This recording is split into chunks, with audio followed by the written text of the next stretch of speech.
Come on, Iowa really gonna win this game. A lot of these conference championship games are really cupcakes. Even to say that it's in the conference. Now that the Big Ten is gonna do it different as far as one play two, no matter what division, that's cool. I think every conference should at least go to that. But yeah, I mean, I really think they have a chance to make college football way bigger or just as big as the NFL. You know what I mean? As far as these bowl games go, and they're using these top 25 matchups. Like I said, conference champions, conference schedule, tinker the conference schedule. Let's not have two good teams in the same conference play each other. Let all the bad teams play all the good teams, and that's it. Whoever wins, who has the best record, figure it out. But my whole thing is just these bowl games, just like Champ said, man. It's cool getting the free stuff. I know a lot of players get the free stuff, man, but like, dog, it's too many. These bowl games we're not watching. We're not watching a lot of them. Hey man, yeah, listen, and you did right. I don't, you know what I'm saying? I don't know when the last time I was somewhere and I was like, man, you know what? I got to get home and I got to check out the Tostino's Pizza Roll Bowl or whatever, you know. So it makes a lot of sense when y'all bring that point up now. So going like continuing on in that same vein, right? If we do expand the playoffs to a 12-team format, champ, will it help eliminate some of the parity that took place this season with teams like Georgia, Florida State, or is it still room for someone to have an issue in the long run? To be honest with you, with that 12-game playoff system, it's not going to eliminate parity. It's going to bring more parity. And I've said this on several occasions. Don't be surprised if you see a Cinderella team, much like we see in the NC2A tournament for the men's basketball and the women's basketball. Don't be surprised if you see that one Cinderella team break out into the top 12. Don't be surprised, because I believe over the next couple of years, I mean, especially with the transfer portal being as viable as it is right now, we're going to see an SMU in the college football playoff. We're going to see a UCF in the college football playoff. We're going to see some guys and some teams in this playoff system that we've never seen before and that we've never thought about. And that's going to drive more ratings as well, because imagine, for a person who doesn't watch football, seeing an SMU, a team who was once on the death penalty and couldn't play college football at all because of some of the penalties that they had back in the early 80s. Imagine that fan base rising again and it being on a national stage. Imagine some of the schools that we've never heard of and their fan bases is coming through. Imagine if we see a resurgence from some of the older powerhouses like the University of Miami. Hopefully they can get everything together. Imagine if we were able to see certain teams, because let's just face it, college football, I'm a Georgia fan through and through, but college football is better when the University of Miami win. Let's just get that out of the way. But imagine those teams breaking into the top 12 and we're able to see those teams again, and they're actually good. Like I said, and you can get better fast with free agency. I mean, the transfer portal. So, I mean, we're going to see a lot of Cinderella teams come in. Now, will they win national championships? No. I think these power schools are going to, get them in and get them out. But you'll never, any given Saturday, any given Sunday, you'll be surprised who wins a game. I mean, Saturday just showed you. They thought that we were going to beat Alabama. Alabama game.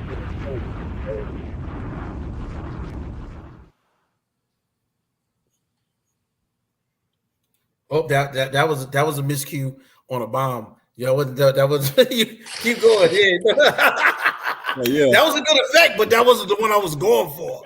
You know what I'm saying? But yeah, Alabama came in and they controlled us, and rightfully so. And people, and I know my fellow Georgia fans are going to complain that we've been left out of the playoffs. And my answer to them would be as simple as this: we lost. You had a chance to control our own destiny. We lost. Hey, that was a bad call. We lost. I mean, and it doesn't come down to one specific penalty. It was a multitude. It was a lot of miscues, a lot of bad play calling from the offense, a lot of bad plays on the offensive side of the ball. The defense kept us in it all the way. But the offense, we just couldn't generate enough offense. And that plagued us all year. And eventually that day it caught up with us, because we had been spun much all year to the second half of the season. And even then, we sputtered a little bit. But it finally caught up with us, and Alabama was just the team to expose us for that. Wow, man. Hey, look, we got 10 and some change, 10 and a half good minutes with my guy Champ. You know what I'm saying? Make sure you follow him at World Champ _ 2.0 on Instagram and the Undisputed World Champ on TikTok, man. I'm talking 16.7 thousand followers last time I looked, bro. Is that right? No, it's 14. Oh, okay. Yeah, you can be modest. Hey, you can be modest. Thanks for speaking life into that, though. I appreciate it. Yeah, you go. You know, it's getting that far, man. It's getting that far. But make sure you like, share, and subscribe. Rec Room Sports. We doing it big right now. We got Champ in the building. We taking it to your place, man. We taking it to your house right now. The state of football in Georgia between the Bulldogs and the Atlanta Falcons. Like, what's your outlook on the future? We could talk baseball. Jay would love that. But what's your outlook on the state of football in Georgia right now with the Falcons kind of, moving in a positive directions, the Bulldogs taking a step back? Like, what are you looking forward to going forward, man? Well, I would say people are going to say the Bulldogs took a step back, but did we really? I mean, you just won 29 straight games, something that, SEC record, and you brought something to a state that hasn't been had in years. Leading up to the Georgia Bulldogs winning, it's just like good. It was just like that championship was like magical. In the same year, we won the World Series as well. It was like a magical year.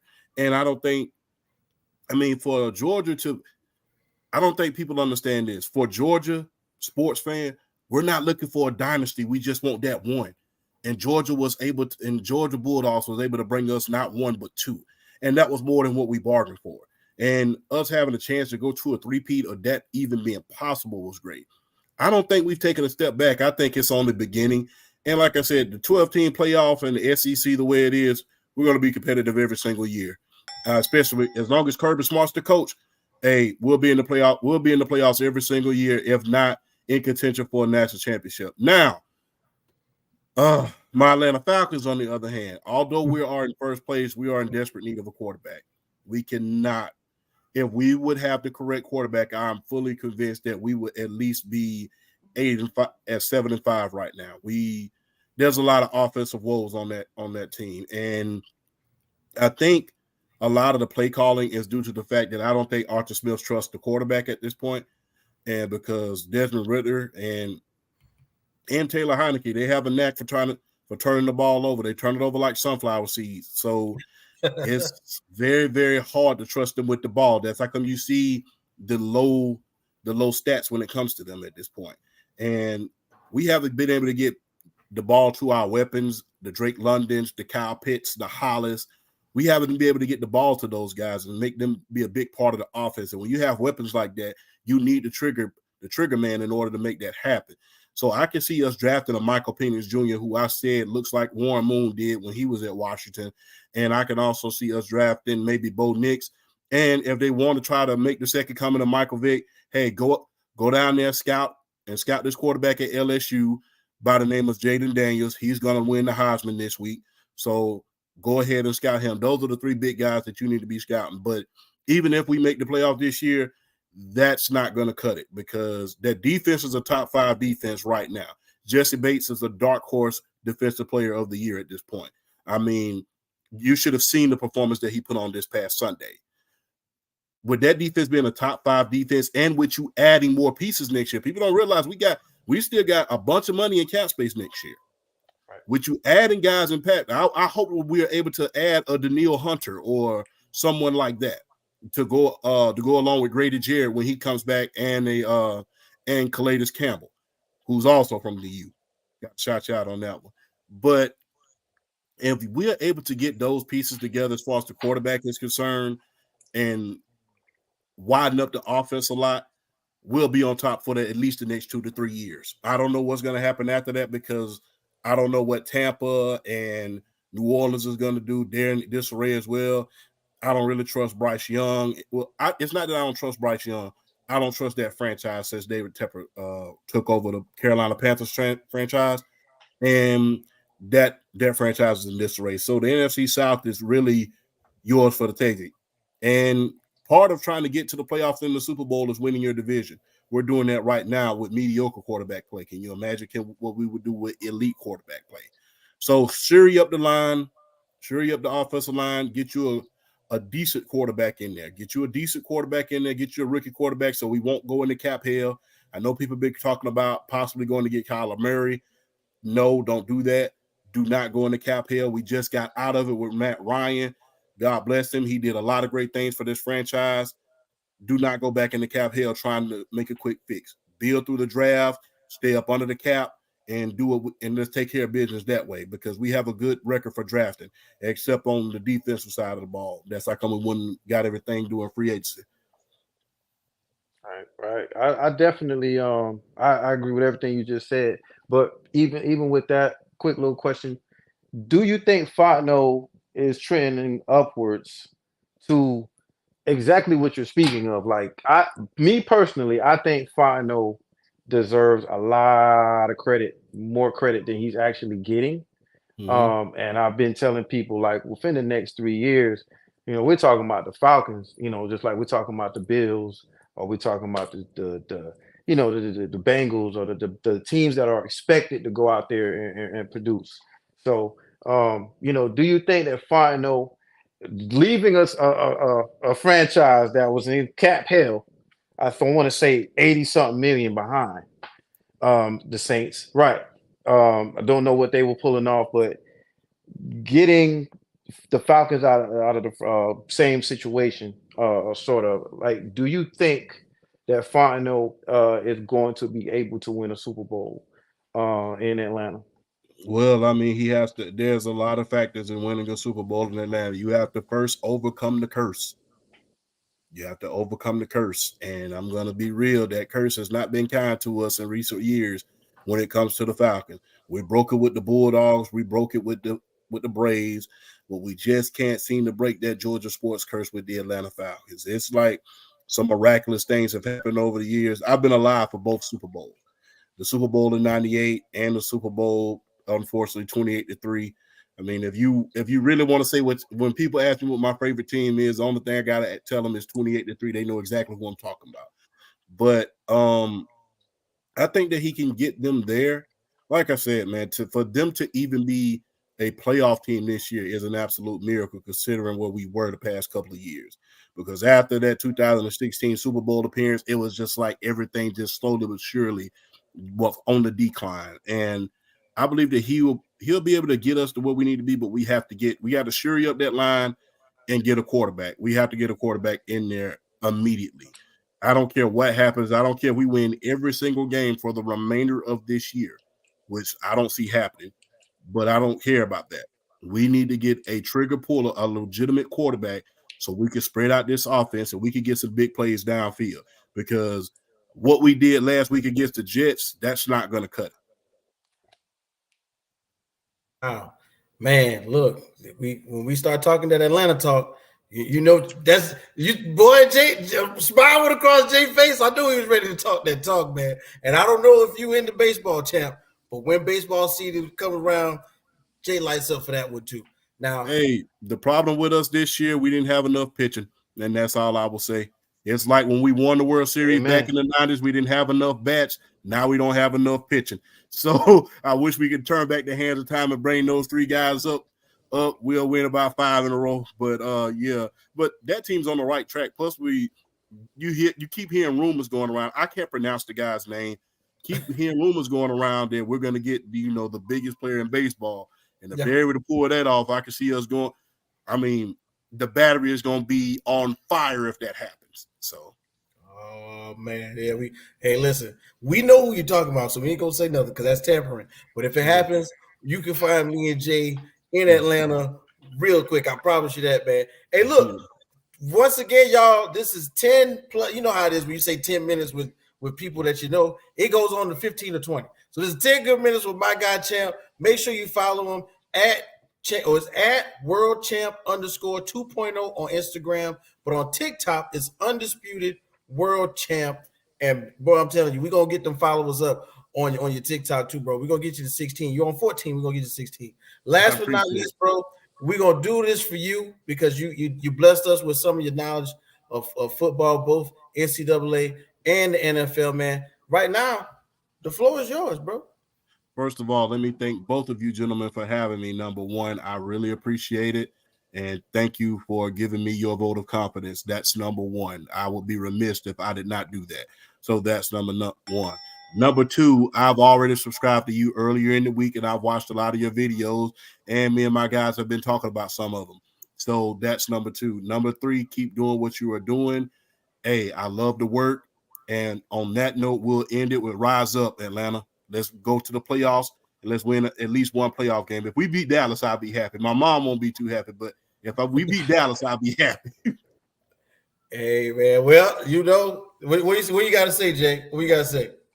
Hey man, hey, dude, yeah, that was awesome, and I appreciate you, and I've been a fan, man, and it's crazy. I'm already watching you, and Whit brings you up, and I'm like, really? Wow. Okay, let's go.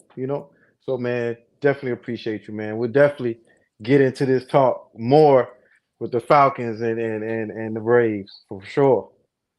All right, thank y'all for having me. Hey man, listen, when I said it, I was like, I wonder if he gonna say like he coming. And he was like, he coming out. Yeah. I don't turn to I'm not gonna turn you guys down. No matter how big you get, you gotta stay grounded. And guess what, man? We all help each other get here. If you get what I'm trying to say, we can't get political on this podcast. And I won't get political, but everybody helps each other out, and y'all helped me out today. So it's only right that I return the favor, and I appreciate everything y'all done for me today. Man, listen, let me tell you something. The good looks, your seat is open anytime you ready. You want to come back. Tuesdays is where we do it. Make sure you like, share, subscribe on Champs, newest and latest takes on TikTok. Make sure you like, share, subscribe to Rec Room. Chat, man, we appreciate you coming through, bro. We definitely gonna have you back soon as probably maybe playoff time comes. We're gonna talk some more, man. I appreciate. Look, man, wait, where is it at? I gotta do it the right way. Hold on, Jay. You supposed to be behind me, Jay. You gotta drop the bomb on the way out the door. The Funk Flex bomb. I like that. The Funk Flex bomb. Showing my age. I apologize. All right, brothers. I take y'all later, bro. All right. Man, this was good stuff. That was look at that. Great. Look at that. We rolling right now, man. Once again, y'all know what time it is. It's the Rec Room Sports Crew, and we're gonna keep on doing what we do, man. I'm having a great time. Jay's having a great time. Make sure you like, share, subscribe. Big shouts out to all my LTS family for sharing and popping in and checking us out today. And we're gonna get ready because we're gonna play a little defense. Jay, you ready to play some defense? Because you know why? If we was two defensive back, we would both get a pick six with my guy Scott Cole. What's going on, man? Are you there? I'm here. How you guys doing? I can't interest you in the Pop Tarts Bowl this year. You want to watch the Pop Tarts Bowl this year? See, that's how I know you paying attention. Yep. I mean, what do the kids get? Boxes of Pop Tarts? Is that what they're going to get this year? I mean, come on, really? Oh my God. Pop Tarts. Frosted strawberry, frosted blueberry, whatever you want, you got all the Pop Tarts you want, man. All the Pop Tarts you want. Bro. I'm sure there's a questionnaire with the kids like, "What's your favorite flavor?" And I'm sure when they walk in their hotel room, it's gonna be boxes and boxes of their favorite flavor and the newest flavors that they're experimenting with, like peanut butter and jelly, ketchup and mayo. You know what I'm saying? All types of stuff. Call it the Will Levis Pop Tart. Hey, listen, how is it that the coach goes into the locker room and says, "Hey, guys, we're going to Pop Tarts Bowl. Whatever you want for Pop Tarts, you got it." Hey, offensive linemen are jumping up. That's true. They're probably going to the quarterback saying, "Hey, you don't need the pot. You don't need that. Give it to me. I'll take care of it for you." Yeah, this is the offensive lineman's dream. If you ever been to Sam's Club, this is exactly what they want you to do when it comes to that. Oh, hey, big shouts out to Lib, my brother Jay Whit. Love y'all. What's up, Libby? Hi. Yeah. My dog. Okay. Hey, check this out. So we got my man Scott in the building. Now, we didn't get a chance to do it last time, Scott, so we're going to go ahead and do it now. Scott, We know you, But let's introduce you to the people, man. So you're on the LTS show, you on the Scott Cove show, and it's just been a little bit over a year since you've been podcasting. You're a big Celtics fan, and winning fantasy matchups is your favorite fall activity. It is. It is. And one thing people did not know, and I had no clue, is that you coached high school girls basketball for close to 30 years. So you a legend. You a legend, and we didn't even know it. You could tell I'm old with this beard, but I'm superstitious when it comes to my fantasy stuff. So, I coached girls basketball for 30 years. Some years was not good. Other years were really good. So, I love doing it, and I miss it every day. So. That's what's up. Oh yeah, hey, Libby, our friend Libby says, "Hey Scott." So shout out. Gotta give Libby. What's up? What's up, Libby? Good to have you here. Man. Oh, here goes Bo right here. It's a lower level bowl game. Pop Tarts are too fancy. It'd be that trash toaster strudel bowl. Yeah. Wait, whoa. No, toaster strudels, it. Yeah, I kind of ate them too much. Now I can't really, you know what I'm saying? My mom, she definitely with the Sam's on those. And I got a little tired of them. So I open them up. I might put a little something else in them, you know what I mean? But make sure it toasts real good. But yeah. Toaster strudels for sure, man. I agree. Growing up, those were the bomb, so to speak. So put your own icing on it and everything. I mean, absolutely. You can't lose. I mean, I used to end up with just strudels and no icing. That was my that would be my problem. I was kind of fat like that. I was just 4 or 5 strudels left, no packs of icing. Why? Because I put them on 2. Right? Everybody's been there. Don't act like I'm the only one. Okay. Everybody in the house cut the icing open and just sucked it right down and left you with the strudel and said, "Here you go." Right. Yes, that's why you had to. That's why in my house you had to get to the icing first. The first person. My father would kill me, but he used to eat them too, and I would be in the car and be like, "Well, where's mine, Dad? My dad, you should have heated it up before we left." Anyway, let's get to the takes, man. Scott, man, last week you did us a huge favor. You came on this brand new segment we're gonna call Pick Six, and I think we did better than 500 last week. We did. We went 4-2 last week, so that's 67%. 52% break even. Obviously, six picks, you can't do that. 59% is you can bet. You're a professional bettor out in Vegas. So 67% is a little better than 59%. So I'm happy with the maiden voyage of the pick 6 last week. So I'm looking forward to this week as well. All right. Well, look, man, we've been frothing at the mouth to hear this one because this past week in football had us going crazy. Scott, what you got for this pick 6 this week? Okay. So I full disclosure, I live in the New England area, so I'm a big Patriots fan too. It's not been going very well for us this year. Patriots and Steelers are playing Thursday night. If either team gets to 10, I'd be surprised this week. Patriots Steelers under 30. This is like the Iowa college football pick. I'm going under 30. I don't think either team gets to 10 to 14 this week. So I like that one a lot, and you'll hear the Patriots Steelers. There's another one coming in a few minutes, but that's the first one. So if you watch the prognosticators and the weather forecast, there's a lot of weather going to be going on this weekend. Chicago, New York, stuff like that. So the next one's Texans, Jets, under 36.5. Who's playing quarterback for the Jets? Does anybody know? So Tim Boyle got released today. It's not him. Trevor Siemian. Yeah, Tim Boyle got released today, so it's not him. Trevor Siemian came in relief and didn't do himself any favors. Zach Wilson does not want to play quarterback for the Jets.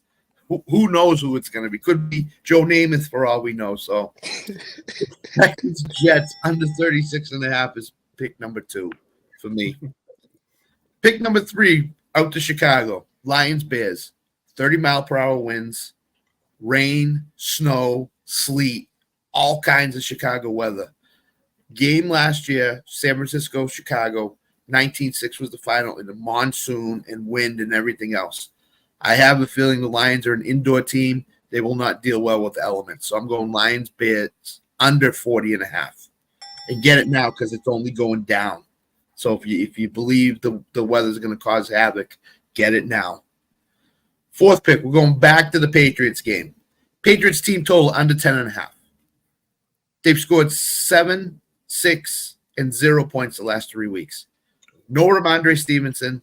Bailey Zappi's your quarterback. No wide receivers for the Patriots. 0.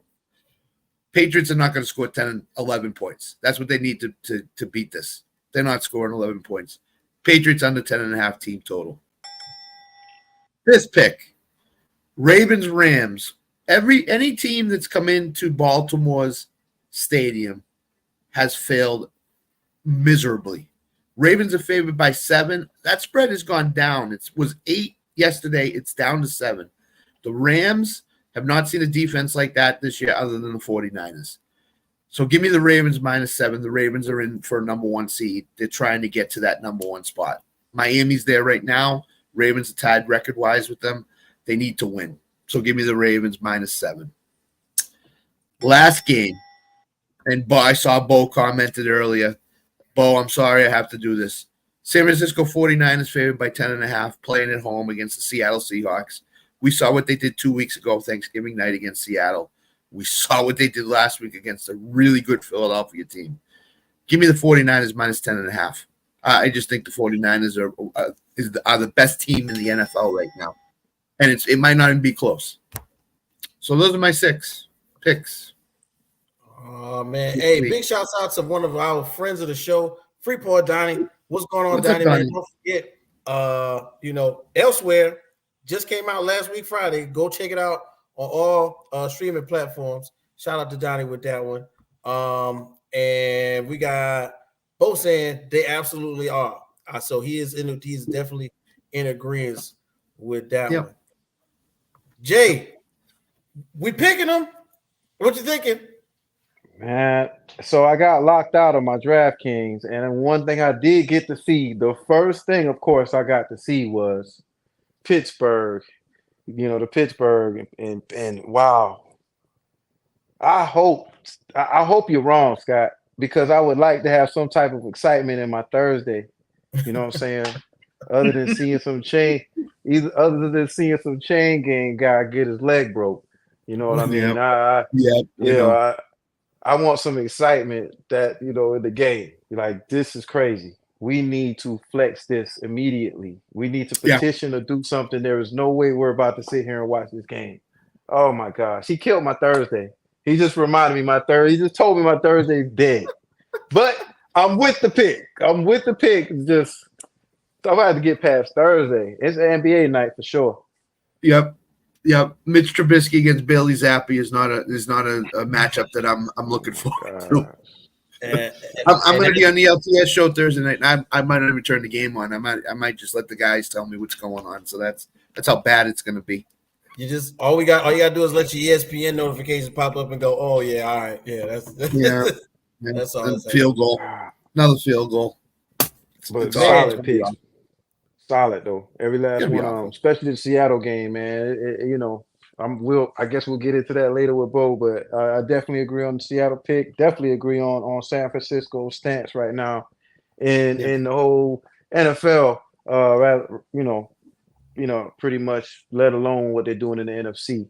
But with solid picks. What you doing on Thursday? I know you're not watching your team. Well, I might listen to it. Looking at it might blind me. But maybe if I put it on the Bluetooth speaker while I'm cleaning up or something like that, I can tolerate it. Listen, if you guys are really, everybody out there, if you're really tired, just turn on the game. You'll fall asleep in the second quarter sometimes. Don't worry about it. It is, and listen, and the one I like it when what we're talking about with this weather playing a factor with that Chicago game. I really feel you on that one. Chicago is one of those teams where, of course, we and you can ask Jay. I want Chicago to be good so bad, but for some odd reason, every time I'm playing with them, something factors in, and in Chicago, they gonna call it the Windy City all day. So if it's the weather this time, it's the weather. Yeah, and the other thing is with bettors, as soon as they hear wind, rain, snow, the total goes way down. And that's exactly what it's going to be. It's at 40.5 right now. It's going to be down to 33 by kickoff, 32 by kickoff. So that, if you want it, if you feel comfortable at 40, you got to bet it now. You can't wait until Sunday, because if you wait till Sunday, you're going to lose that 40.5. It's going to be down to 33. And the other thing I'll tell you is bowl games. Missouri's playing at Ohio State this year. Ohio State is without their quarterback. He went in the transfer portal. Okay. Marvin Harrison Jr. probably is not going to play. I would be surprised if he plays. Missouri is a really, really good team. I bet it yesterday. It was Missouri plus 5.5. It has now gone to Missouri -1. So you got to look at those spreads early, because if you don't, you're gonna lose out on some really good value.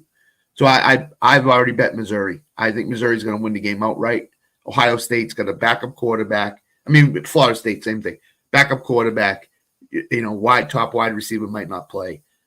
Running back might not play either. So that's a game to look at, Missouri, Ohio State. So, man, listen, once again, Bo, you come through with the picks, and me and Jay, we're going. Bo, who's Bo? We gotta go. This is it right here.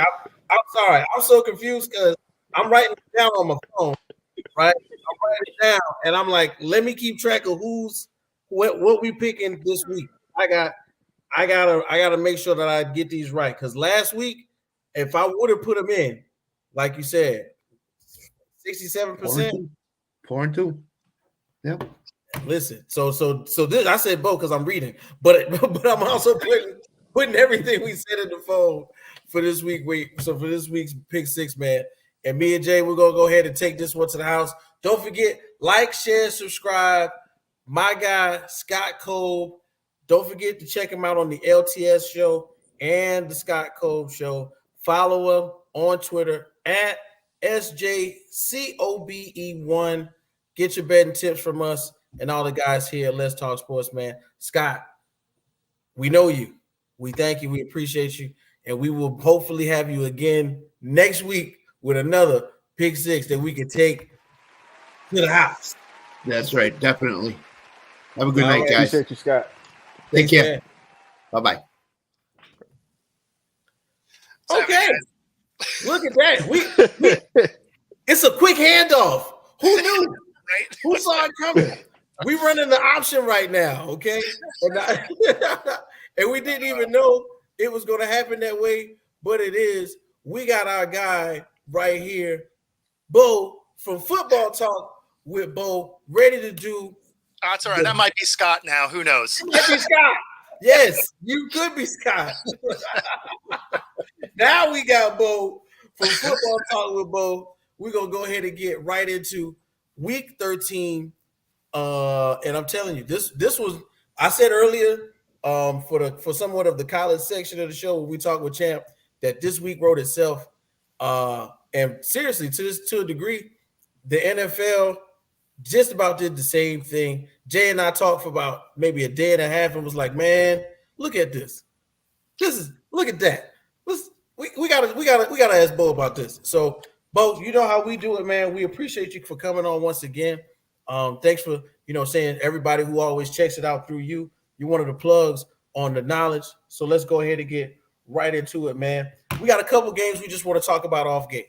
And of course, you being the end all be all for Seahawks knowledge, we got to take it to your house first, man. All right. Seahawks Cowboys, one of the best Thursday night games we've seen in a while. Okay.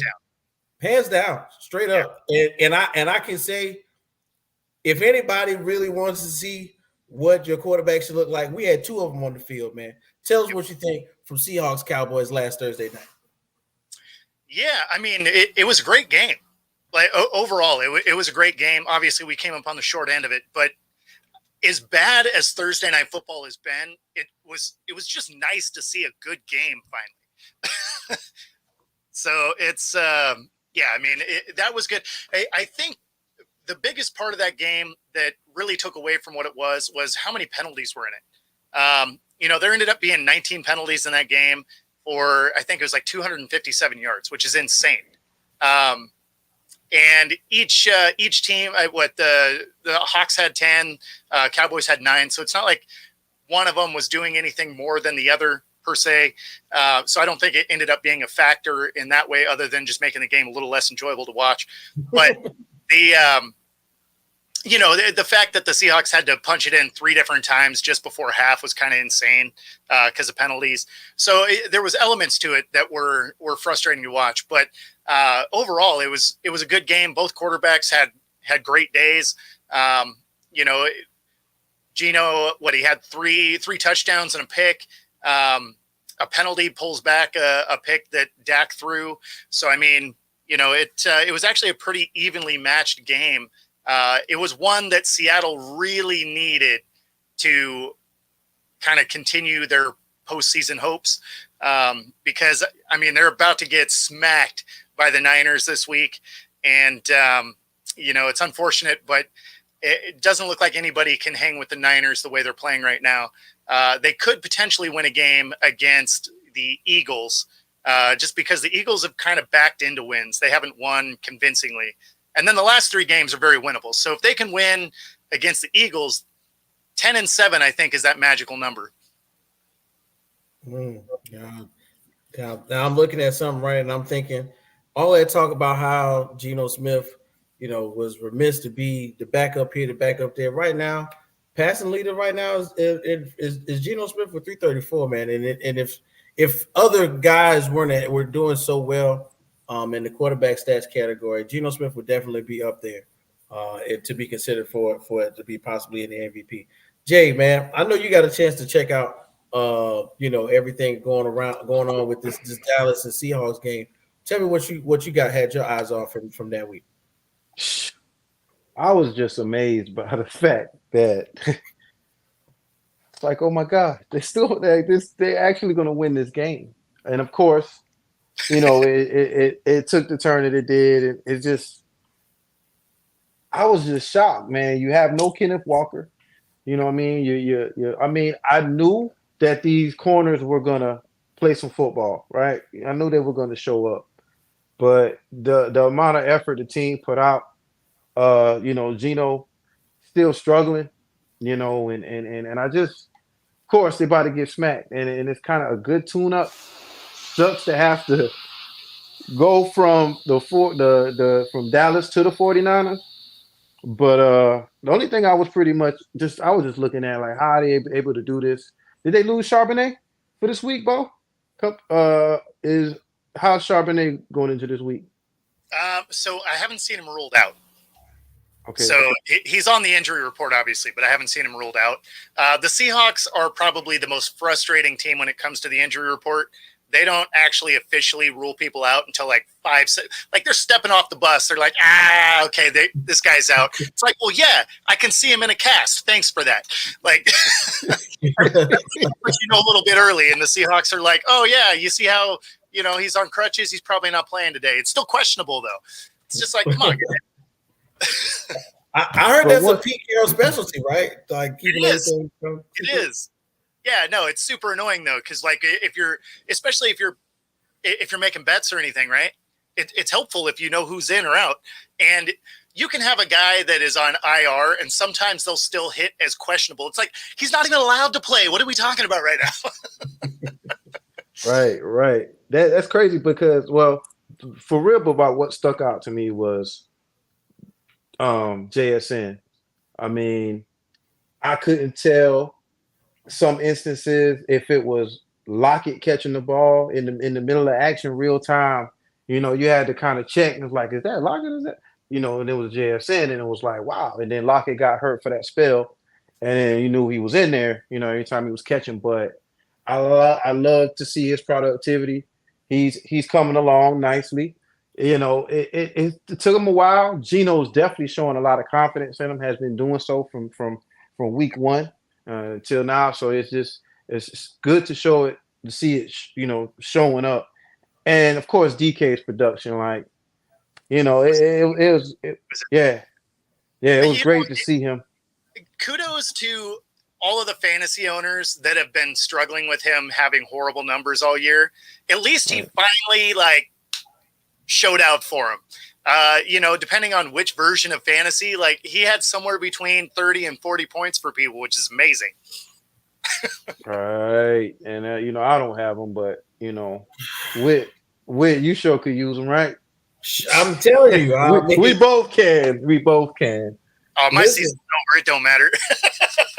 listen, when we look at the stats, man, DK, 134 yards, 6 receptions, 3 touchdowns, and he changed the game this past week with the touchdown celebrations with the standing on business. I was like, what? Oh yeah. So I thought that was pretty dope. And then on the other side of the ball, I would be remiss to not talk about the Cowboys and how well they are doing. Of course, Dak Prescott on an MVP-like season. Bo, tell us what you've seen from the other side of the ball, especially on that Thursday night with the Dallas Cowboys. Yeah, well, I mean, I would say that Dak actually has a real shot at an MVP, which is super weird to say. But, he has a real shot. And some of it is because there's 9 teams with backups in. So the competition's getting less and less as the year goes on. He might get a win it because he's the last starter still standing.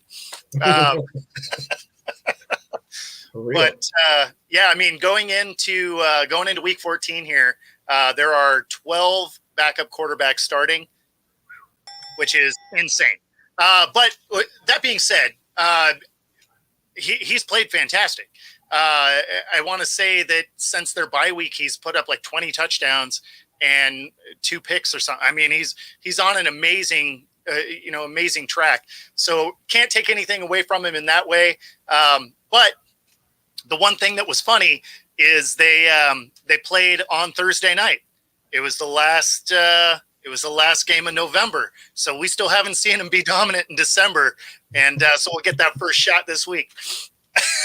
Yeah, and you're right. And we've never seen him be dominant in December. So yeah. That being said, they have a real shot because I believe they play the Eagles this weekend, right? And Jalen Hurts, I believe, is going to miss this game. So Dallas should win this game. Hey, we're gonna definitely keep our eyes on that one. We're gonna move on to the next game on the slate. And this one is kind of one of the ones I was keeping an eye on because of course we didn't know who was going to be the quarterback for one team, and we didn't know what the quarterback for the other team was going to do. We're talking about the Falcons and the Jets from week 13. What did you see? What did you see anything from that one? No, that is a horrible game. You knew it was going to be a horrible game. There were a couple of those this weekend that you're just like, man, you were glad they weren't in primetime. We finally had 3 decent primetime games, but this one I feel like could have been on, ESPN, the Ocho. Like nobody needed to see this game. It was what you thought it would be with the Jets not having a quarterback. And then of course you got Zach Wilson coming out and saying he's reluctant to start again. I feel like you basically cut the guy on the spot. If you are an organization, you drafted a guy, granted he's had he's had no success really. And he's been in and out of the starting lineup. And now you're like, okay, well, we're going to bring you back in. It's like, I kind of don't really want to do that. I feel like I'm showing you the door. As a GM, it's like, thanks. It's been fun. See you later. Yeah, listen, that's a great point about Zach Wilson. Because, I mean, I know Jay and I probably said the same thing. Like, if anybody's had a tough going these past few years, it's definitely been him. Yeah, I mean, he just looks like he needed to hold a clipboard for the first year or two, not get shoved out on the field, right? Like he is that he actually kind of reminds me of Ryan Leaf a bit, right? Where but when you think about it, played really well in college, right? top prospect, gets drafted, arrogant, can't hold the locker room, to a bad team, gets absolutely smoked, and mentally can't deal with it. Sadly, he's kind of on that same path. Now, I don't think he's gonna, go to jail and, go quite down that Ryan Leaf path. Although, I mean, if you ever want to see a comeback story, Ryan Leaf's the guy. Yeah, for sure. Yeah. For sure. Now, Well, go ahead, Chick. No, you good. I'm gonna keep it. It was a Ryan Leaf thing. We're just gonna leave that alone. I just as soon as he said Ryan Leaf, I'm thinking that locker room situation, man. Junior Seau has to pull you away from somebody like you're doing. You need to chill out. But no, I'm sorry. Go ahead. So, but similarly, right? Like he did press conferences like, I ain't the problem. So basically, you just threw your entire team under the bus, right? Like you said, there are 52 other dudes that are the problem. Right. Like that ain't winning no locker rooms. Definitely not, man. Definitely not. And then, of course, on the other side of the ball, they have a story. They have a story to tell. We had our guy Champ come on earlier. He is an avid Falcons fan. We got Freeport Donnie is possibly still viewing the show as well. He also is an avid Falcons fan. From what we saw, was there anything to kind of brighten the day of an average Falcons fan from this past weekend?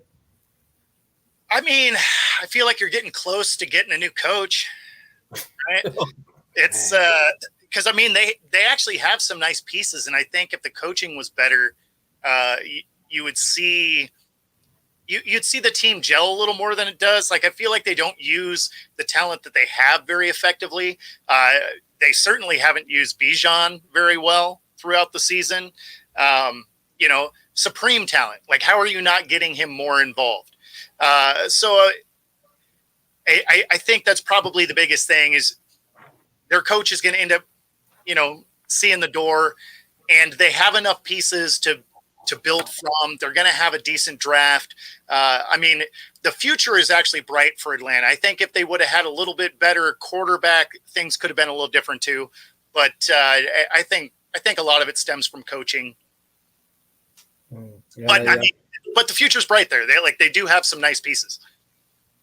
Yeah, I mean, every time I look up and I'm looking at it now, Bijan with 18 carries, 53 yards, 2.9 average. Of course, he can always do better with that. Then I'm thinking about somebody else who was highly touted coming out of college. We still got Kyle Pitts out there, 4 receptions, 51 yards, 16 yards is the longest. He got 8 targets. I mean, their offense was, supposed to be the little engine that could this past season. Jay, you're like our almost Atlanta transplant. We talked about it a little bit earlier. When you think about this Atlanta Falcons team that put on display, put up 13 points this past week, I mean, what can you tell us from just, your standpoint? I'm just thinking about this 96-year-old lady that watched the Super Bowl and said she just wanted to see the Falcons win before she dies. I hope she's okay. But anyway, wow, that got dark in a hurry. Trust me. I wanted to share that with Champ, but man, after the Super Bowl, I didn't know what to say. I've never been in a situation like that, like crisis control, like, hey, you know what I'm saying? Like people crying on the radio and actually like, kind of like interning or being around the radio station and hearing people cry and saying, people like bullying them at work. They're going to quit their job.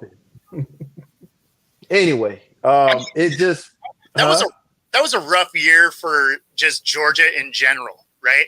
Because they get beat up in the Super Bowl, right? After having a lead, they lose the All-Star game. The Bulldogs lose, right? So like every championship caliber team they had, like absolutely just fell apart that year. All-Star game. I remember that. Cry right now. Yeah. All-Star game. I missed. Yeah. Man, Let's not talk about that, Bo. I was gonna be able to be at the All-Star game. Wow, For free, Bo. for free. I'm crying really right now. But yeah, as soon as he said it, it was like he said All-Star game. Bad memories. Oh boy. But yeah.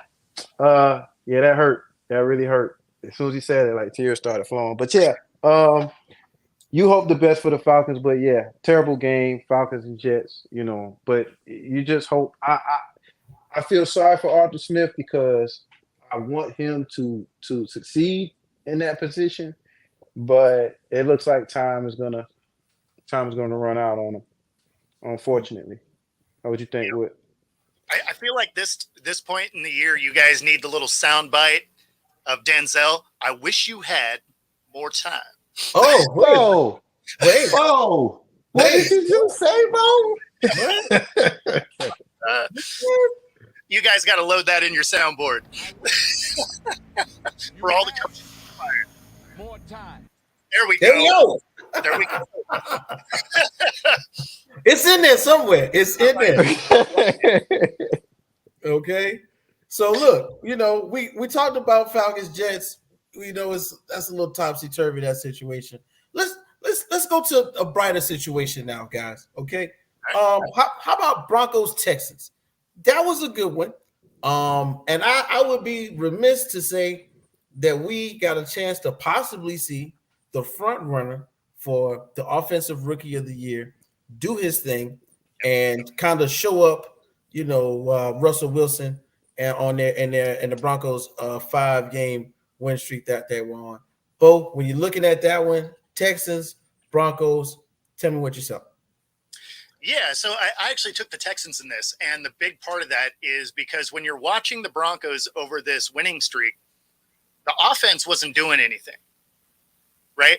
The defense was creating a ton of turnovers because even in the games that Wilson had decent stats, he didn't have any yards, right? Like he'd have like 180 yards and 3 tugs, which, okay, cool, on a stat sheet, that's awesome. But then when you see that they took the ball away 4 times, it's like, you only ended up with 180 yards. You guys had 4 extra possessions. Now, some of those were short field positions, so, you don't have to go as far to score. But you did have some, like, normal drives you needed to complete. And so going into this game, I was like, Stroud is actually pretty smart with the football, right? He doesn't turn the ball over a ton. So they're going to have to beat him straight up. And so I really expected the Broncos to kind of turn back into a pumpkin, and they did that. Yeah, most definitely. Jay. Hey, man, I definitely felt bad for Tank Dell, man, and that play call was pretty, was questioned a lot, and in hindsight, I mean, come on. Who wouldn't really? I've seen so many formations with, tight formations with, all your receivers in tight. They was pretty much ridiculing the play call. Why do you have your receivers so tight in an inside dive or whatever? But hey, look, it did happen. Prayers up for Tank Dell, and he was doing his thing. But as far as the Texans are concerned, Bo, you all right? 4 extra possessions. I don't know. I think this speaks more towards the Broncos defense just trending upwards, man. They've, in the last 5 games, they've been like number 3, in the league. Those last before the Texans game. And it's like it's crazy because the defense has been good for a while. No matter what the offense puts up, and the offense has not done it. And having Russell Wilson out there willing, some of the passes I saw throws like, whoa, this is not the Russell Wilson of old, but he's trying. He's taking sacks now instead of the stupid turnovers now. He did turn the ball over, but still, But well, I mean, that was the difference in this game. He turned the ball over 3 times. Right. It just seems like in those 5 games, he was taking more sacks instead of like throwing the ball away as much as he's been last season. But tell the two teams, that I still think the Broncos are trending upwards. The Texans is just that good, with talent. Offensively, they were just a little bit too much for them, even on defense. But the defense for the Texans, man, and dude, they're playing very well. And of course, you got a defensive-minded coach, but I think the Texans were right there about neck and neck as the Broncos have been in the past few years. It's just what the offense has been able to put up, which was nothing. Yep. Well, yeah, especially for the Broncos last year, right? They were averaging 16 points a game. That's not going to win you a lot of games in the NFL. But kudos to the Texans, though. They are way ahead of schedule. I had them as probably at like a 7 or 8 win team, right? Mm-hmm. Like I had them just kind of a sub 500, but kind of, I thought they would surprise some teams and then lose some bad games because they're young, right? Right. And, probably lose to some of the heavy hitters in the league like everybody else does. But I thought they would steal some wins, but they have played really good football all year. So I'm really impressed with what I've seen out of the Texans. Hey man, and I could definitely agree with you on this one. And when is the last time? And this is kind of for both of you guys. When's the last time we might have seen an offensive rookie MVP, right? And possibly coach of the year candidate? Because if we're not talking DeMeco Ryans, then maybe we're probably talking Dan Campbell. Am I right? For sure. Yeah. And trust me, and the way it's looking, the Houston Texans, the fan look. I'm not sure. Bo, were you on the original LTS? Draft day. Yeah. Absolutely. Yeah, Absolutely.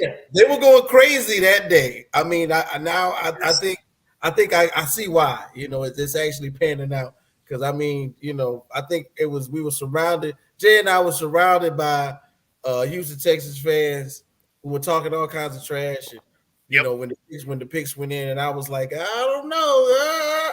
Now they don't seem so crazy as of right now. And I do. Picking 2 and 3 was amazing. Yeah. Picking 2 or 3, that was right there up their alley. Where look, both sides of the ball, both sides are playing very well, so to speak. And then one more time, looking at what you said, Bo. Definitely looking at the Denver's defense. I mean, like these guys are out there. They're out there playing top tier defense.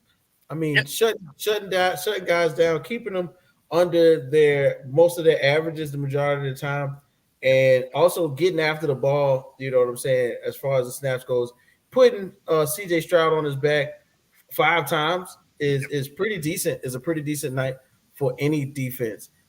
Is there a way that we could kind of see, maybe Russell Wilson piggyback off of that somewhere into and just sneak his way in the backside of the playoffs, maybe? They have a very real shot to get into the playoffs, and a lot of that has to do with the amount of injured quarterbacks, right? So, I mean, with the amount of injury, like I said, there's 12 backup quarterbacks starting, right? 9 of them are in the AFC. Yeah, that's I'm already on 6 in my own head. So yeah, you're right. God, no. Easy to get there. So it's but yeah, most of them are on the AFC, right? So that's going to open a lot of doors for teams to be able to sneak in to that playoff picture. So can they get there? Absolutely. The problem with the Broncos is they're very similar to the Steelers in the way that their defense is top notch, but they can't put the ball in the end zone consistently. And so that's a real problem. And even if you do get in, you're not going to win a lot of games because you're going to go against teams that get in the end zone. consistently a lot. So, I mean, you can have a great defense, but you still got to score. Yeah, and it seems like somehow, some way, Russell Wilson lost just a little bit of that pedigree when he left good old Seattle. Now, these two are two we got to go into the next game. We're not gonna hold back on this one. This was one of those games that I know Jay and I were talking, and we were saying this team has been waiting to do this, and we're talking about 49ers Eagles. And man, and everybody all week long was going, how the 49ers going in?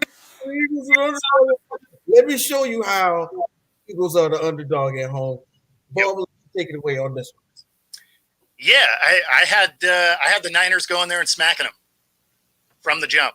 They were a healthy team, and the Eagles have backed into wins all season, right? Like their record looks amazing.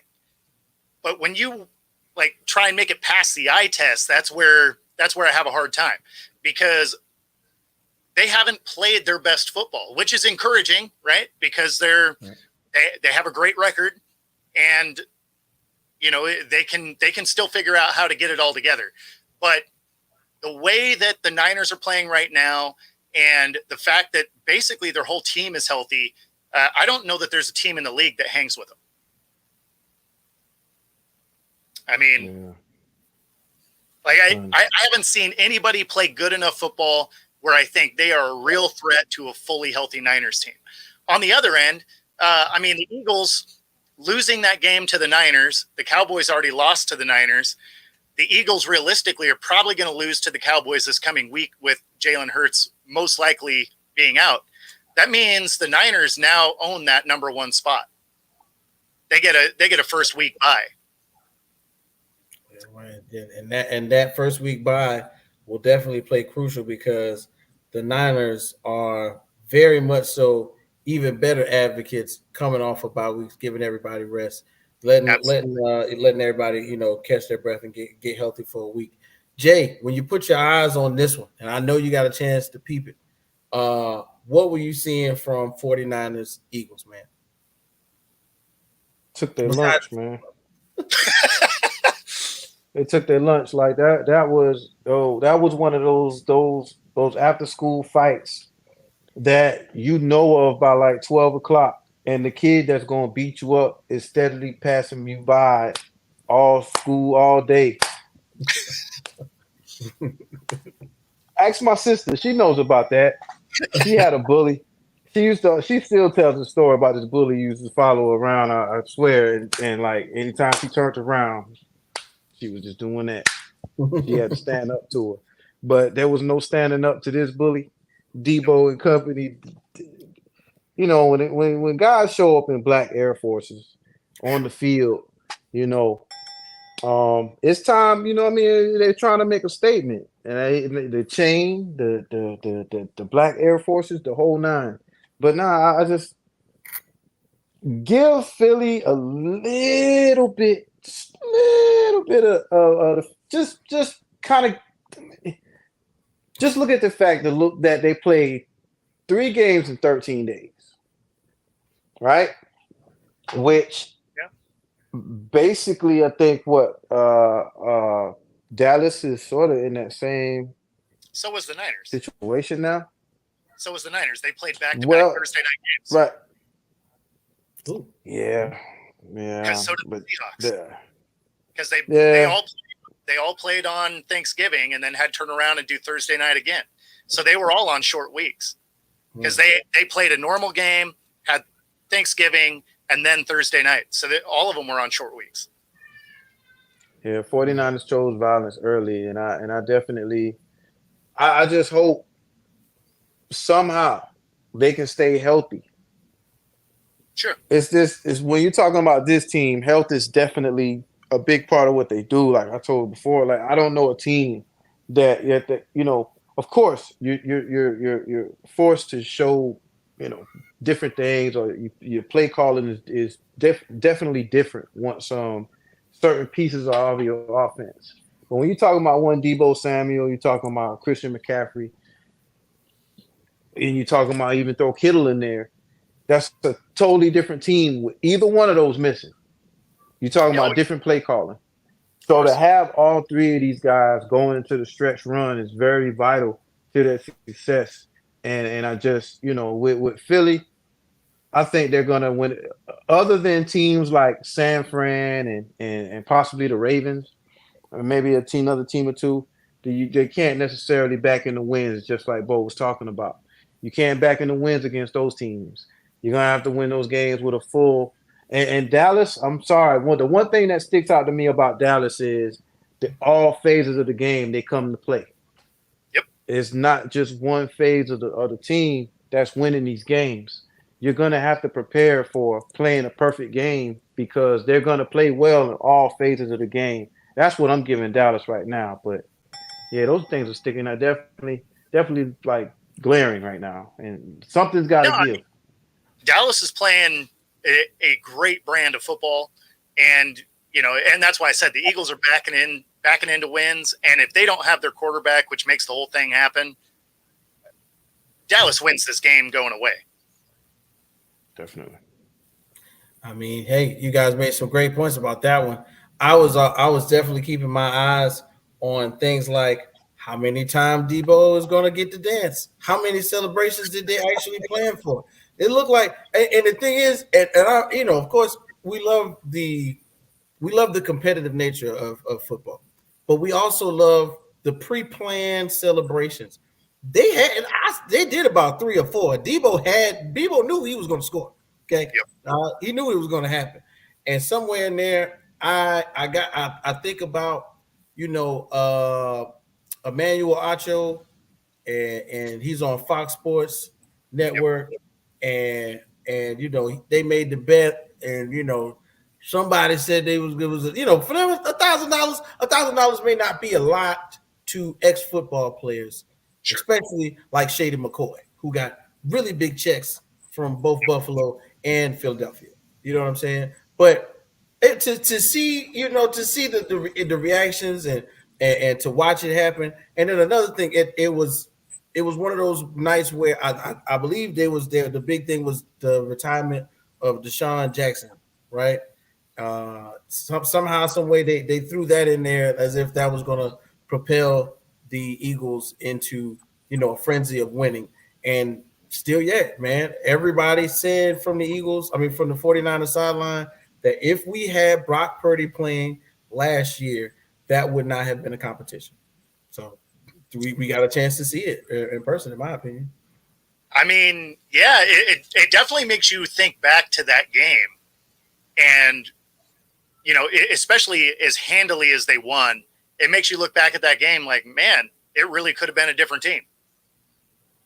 Hey, I mean, we all pretty much got that one. Look, when you see a kid get beat up in the corner sometime or in the bathroom in high school, makes you second guess the next time you want to fight that person. So I think the NFL is on notice right now about the 49ers. And we're going to go on to last night's game, which actually ended up being backups again, Bo, because like you said, we got 12 backups playing quarterback right now. But we're going to talk about Jaguars Bengals, and it started off really good, and turned for the worse. Hopefully everything's okay with Jacksonville's quarterback and everything.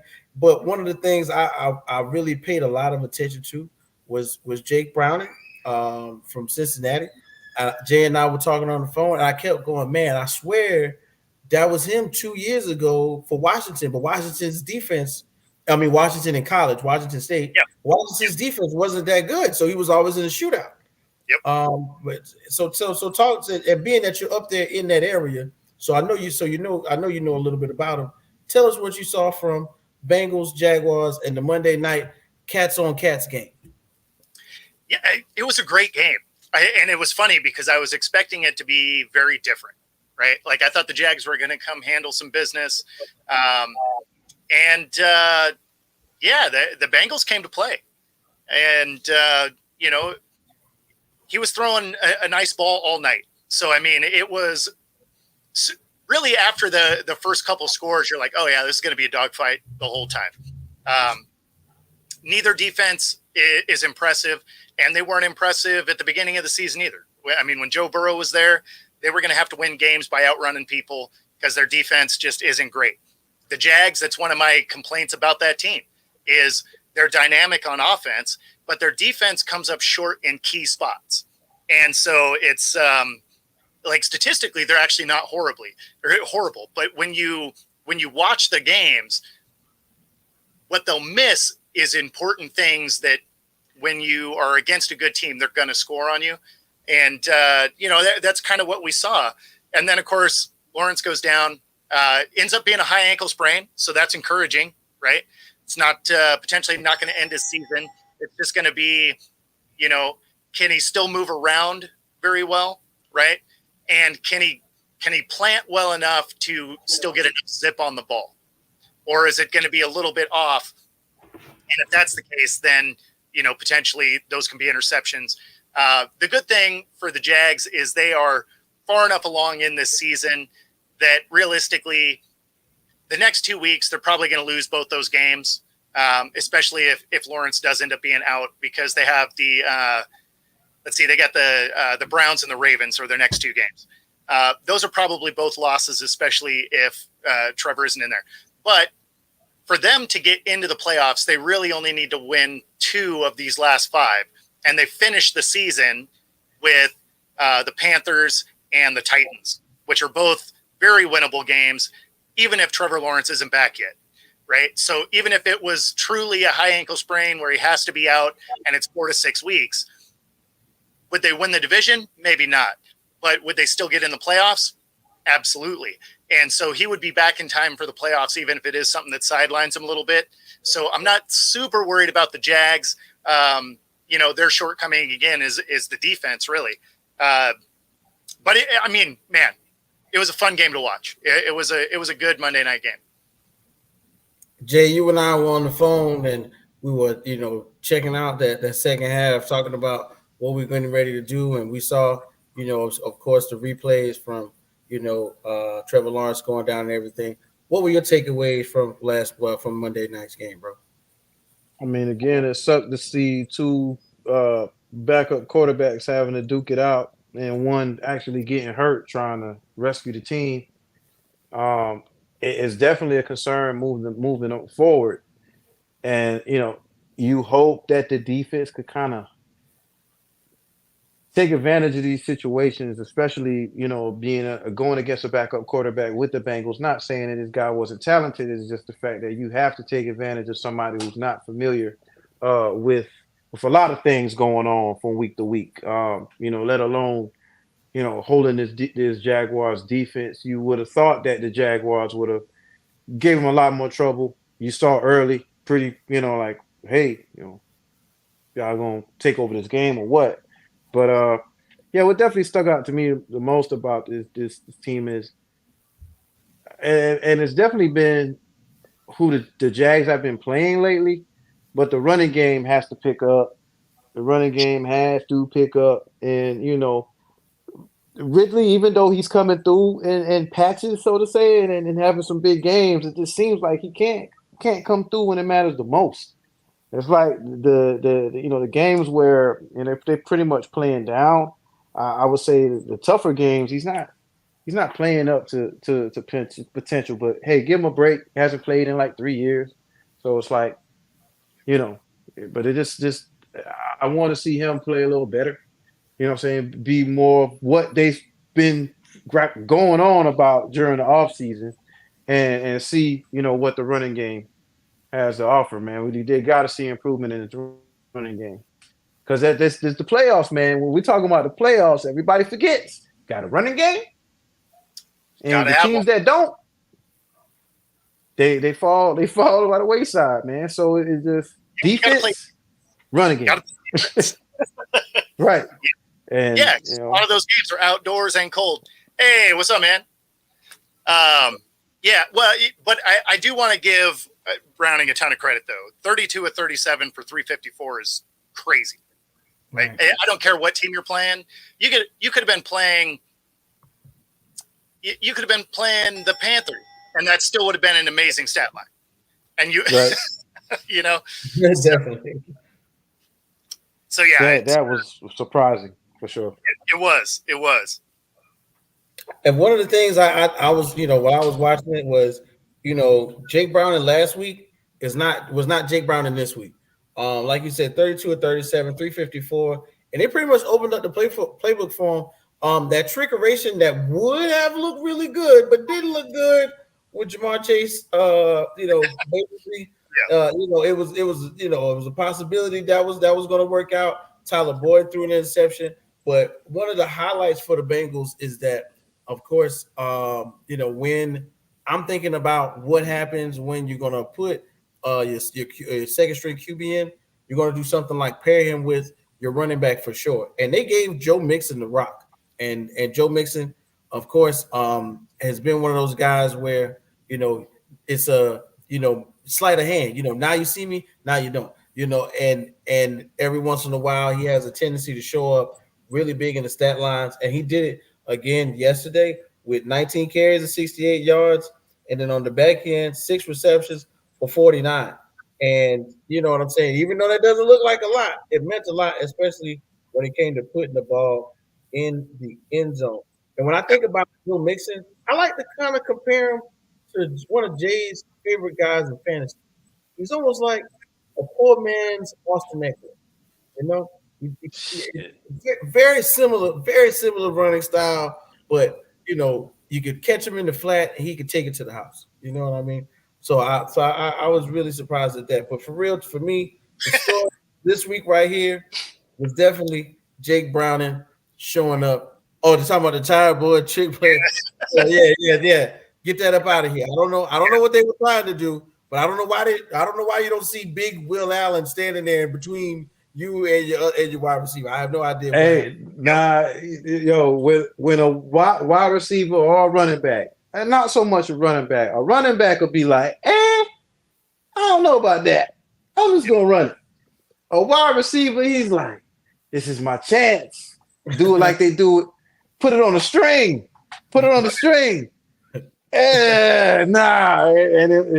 Straight to him.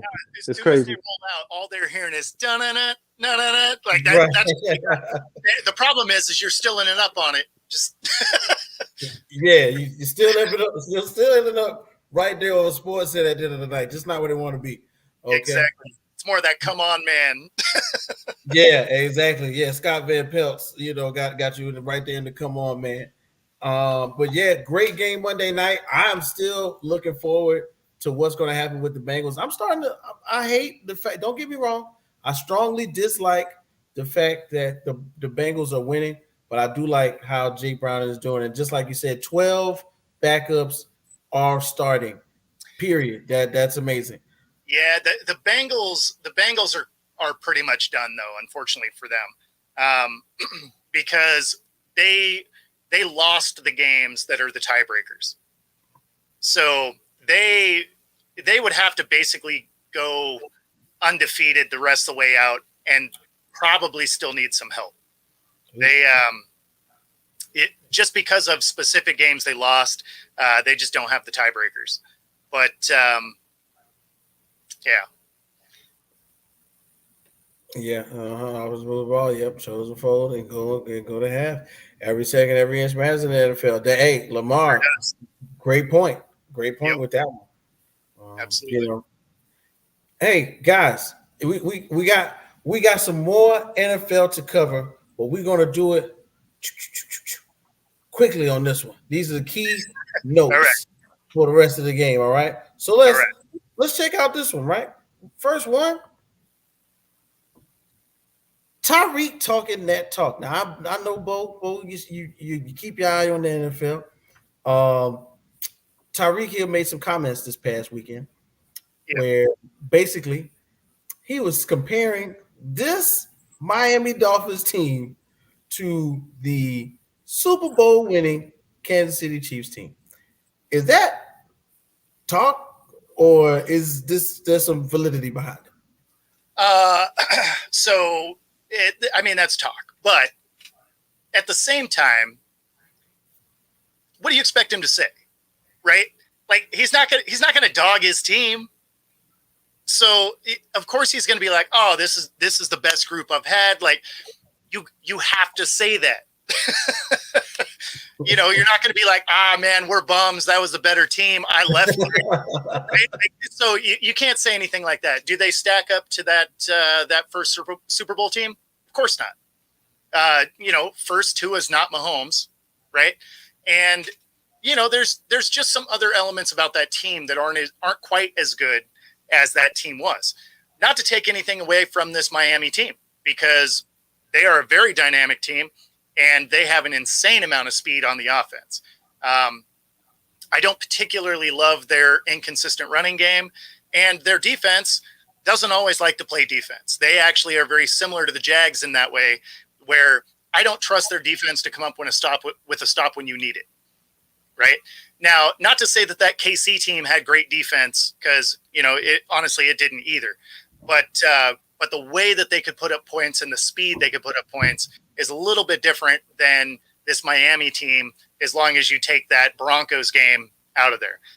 Because the Broncos game was some Madden stuff that, you were playing the all Madden team against World League or something. Like it was a crazy game that made no sense. But when you look at the rest of them, they can hang a lot of points, but they give up a lot of points. Jay, you got anything to say about Tyreek?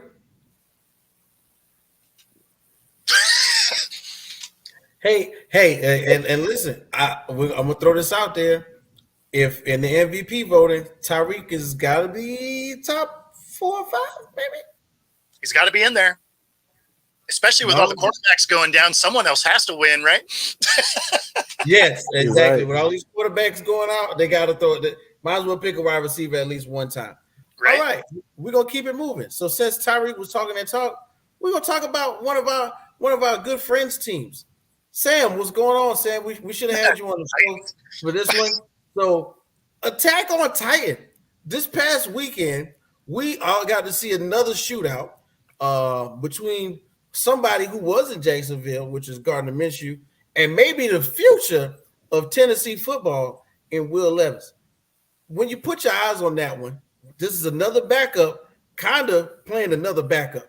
What can we say about what can we say positively about the Titans being, even though they lost, that we can put some hope in there for Sam? Big shouts out to Sam, one of our good LTF friends. No, I love Sam. Oh man, so I don't know if I have anything to say that's going to make Sam feel better, other than Will Levis looks like he can play. Like he can spin the ball. So, and he's not afraid to go get hit. Like he'll go extend a play. Man, that team just, despite what they have on the roster, because when you look at the roster, you think they should be better than they are. They're kind of like the Saints in that way, right? The Saints should be that team that you're just like, why are you bad? Your roster doesn't look like it should be bad, right? And so when it comes to the Titans, I mean, you almost have to look at coaching. And what's crazy about that is it's not like they have a bad coach, right? Okay. So it's they just got kind of a weird thing going on there. I mean, the fact that they waited as long as they did to move off of Tannehill, that's a little bit of a surprise. But the fact that they can't get Henry going really, D-Hop is a non-factor there. The offensive line is inconsistent.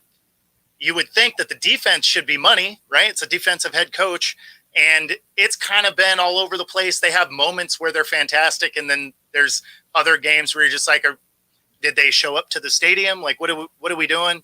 But I guess if there's anything that's some consolation for Sam is they have their quarterback, right?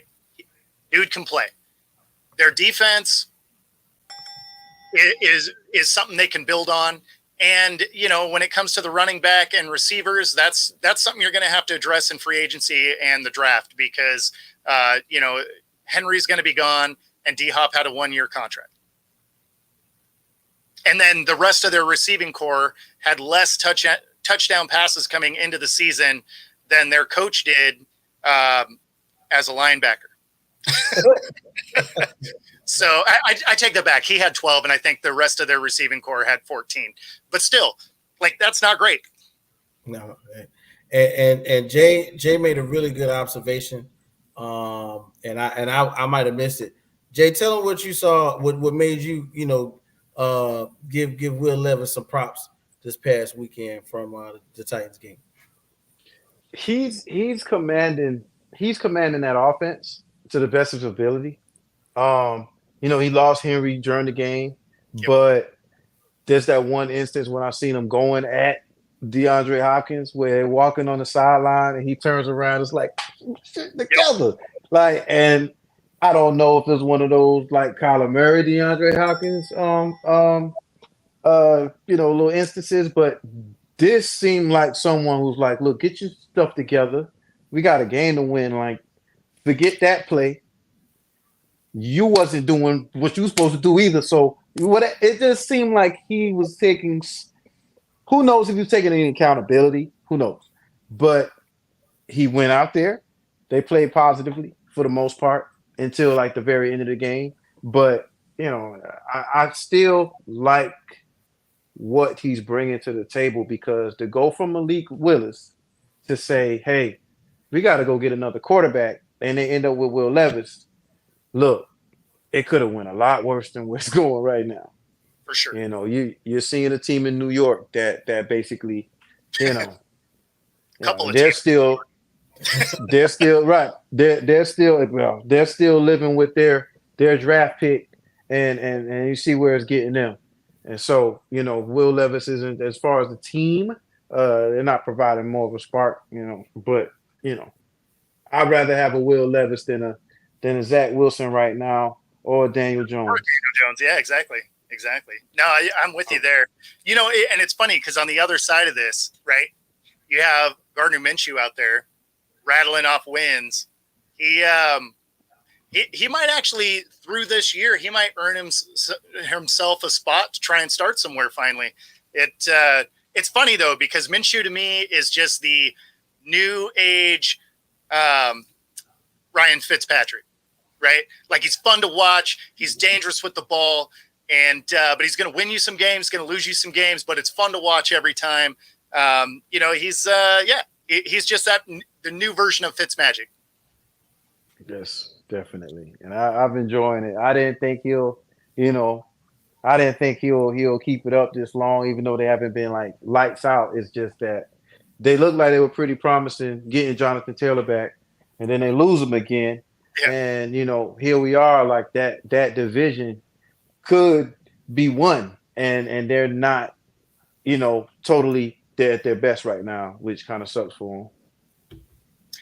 Yeah, who would have thought that this division was going to be this competitive? Right. That was one of the things I was just about to say. Who knew that in the long run that they would be so up in arms this coming season, even with starting QBs coming in and out. Mm-hmm. Yeah, no, that division is actually really interesting to watch, especially because does anyone in that division actually have their starting quarterback at this point? No. No. I mean, CJ Stroud, but that's it. It's just CJ. CJ was starting the season. What? Yeah, I guess did CJ start? I don't think so. Starter. I don't think so. But that's Joe. There you go. Another quote unquote second string quarterback. Yeah. So as it sits right now, this is a super competitive division, and no starting quarterback in it. No starting quarterback. Now, obviously, CJ is their starting quarterback moving forward, but that's not who started the season. It's funny because there's the number of guys that are backups going into this week, but when you figure there's 32 teams, and there's been it's like 52 or 55 different starting quarterbacks this year. And there's going to be another like 3 or 4 going into this next week. Like, there's going to be more than 60 different starting quarterbacks before the end of the season, which is insane. It's insane. Which is going to drive the NFL kind of crazy, because who are they trying to protect? It's like, it's not helping. and maybe they need to throw the field into the equation for why this is going on. The AstroTurf. Said CJ did start the season. Oh, he did. Oh, he did. Okay, well, yeah, he's the only. I mean, still though, who would have thought that we'd be talking about CJ Stroud probably winning this division, or they're not going to win a division with Jacksonville where they are. Well, they might if Lawrence misses time because they're only one. We're talking right. If you're talking about probably a game or two, yeah. This is crazy. This is the weirdest NFL season I can recall. Away from the COVID seasons and all that stuff. This is one of the weirdest seasons competitively I've ever noticed. It's weird. I mean, what can we say? The teams that are supposed to win going into these matchups, they lose. And that's why we're talking about. We're talking about Pittsburgh and New England, and watch it be 34-28. You know what I'm saying? And for one time. The most 2023 thing to happen, but that's crazy. But yeah, it's definitely been that. Hey man, look, we running this one. I like this talk. We're probably gonna have to revisit this. True question is who's winning that terrible NFC South. I mean, this is. I mean, what week is it when we talking? We talking next week, end of the season. I think the real question is do they win with a winning record? There it goes. Yes. Are they winning over 500 or are they just winning the division? I don't think they do. I think they just win the division. I think this is another one where they could potentially be a losing record. It's going to be the Falcons because, I mean, David Carr was in a car wreck. I hate that was, the way I saw what I did there. But he was in like a real car wreck, getting off the field. Like, it was like, he has multiple injuries. I'm like, what? It was like, his rib or his there's a few things going on. So it's like, what are we talking about here? So it's definitely going to be I think it's going to be the Falcons. The Bucks, don't they play next week? They play this week. Hey, let's not sleep on the Buccaneers being sneaky good. Now, and when I say sneaky good, it's Baker. Oh yeah, there we go. I just want to say Baker Mayfield is showing the people, and I really think, and this is truly my thing. I think out there in SEC country, he's getting love he never really got out there in Cleveland, and he's in, he got a little bit of love in LA for like a few games, got a little love, but I think he really may stay and put a foothold in Tampa for a couple of years to come. And listen, man, and I'm one of those. I'm one of those people. I want to see J-Bo on the field, man. I'm sorry. I want to see J-Bo play. Who would have thought Baker Mayfield was the better QB? Exactly. Who would have thought that? Is he? Is he though? Baker Mayfield, Jameis Winston. We got to see, but for me, man, I somehow like that New Orleans Saints team would be just a little. Even if it's not going to be better, while David Carr may be recovering from injury, possibly. I want to see Jameis Winston out there try and make it work. I mean, look, he's got the arm. He did the across the field pass that nobody else threw except for Jameis Winston looked really good. And I think, look, hey, let's try it out just to see. But once again, this division is a toss up. Will they win with the winning record or will they not? We have yet to see.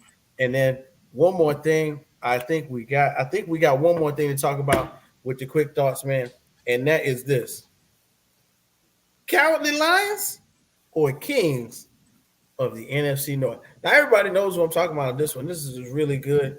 I thought for sure, because these last few weeks, if you're not familiar with who the Lions are, then you haven't been watching football. We just got finished talking about the Saints. And of course, the Lions, boop, boop, boop, mollywopped the Saints this past weekend. But when we're looking at the Lions, are we saying that they can take this style of football into the playoffs and then eventually maybe the Super Bowl because nobody else got to start quarterback? Well, I mean, that definitely helps, right? So here's the thing with the Lions is I really like their team. I love the culture they're building. I mean, you kind of have to root for Dan Campbell, such a good dude, right? And the way they were playing before their bye week, I would have said absolutely yes. The way they played after their bye week, they need to figure some stuff out on defense. Their defense really hasn't been quite the same after their bye week, and I don't know why. They're still putting up points, so that's not their issue, right? So they're hanging points on people, but then now they're letting teams get back into it, like against the Saints, right? Like they were way up before the Saints battled their way back. Now, some of that you can say, hey, the Saints do have a good roster. Derek Carr is a solid quarterback. That being said, if they were playing the defense that they started the season with, they would have never got back in this game. So I'm not sure what happened with this defense. Maybe there's some injuries that maybe I missed, but the defense just isn't quite right over the last few weeks. Yeah. Now, can they get into the playoffs and win a game? Sure, right? They're going to have a home game. I think they can win that. Where I had them predicted at the beginning of the season is a divisional round exit. Yeah. And I can kind of see that happening. When their offense and defense is clicking on all cylinders, they're right up there with the tops of the NFL. When we're talking about the Eagles, the 49ers, Chiefs-wise, when Jared Goff is not turning the ball over, which he is one of the best at not turning the ball over. Their offense is really proficient. Amon-Ra St. Brown looks like, he's a world beater. Yeah, he looks like a world beater out there when it comes to, routes and scoring touchdowns and even yards after the catch. And then on top of that, when the defense is playing at full capacity, they do have the ability to create turnovers and constant pressure in the opposition's quarterback's face, and we've seen it time and time again. Jay, when you think about these Detroit Lions, these ain't your daddy's Detroit Lions, your mama's Detroit Lions. Tell me what you think about the Lions of new 2023 right now.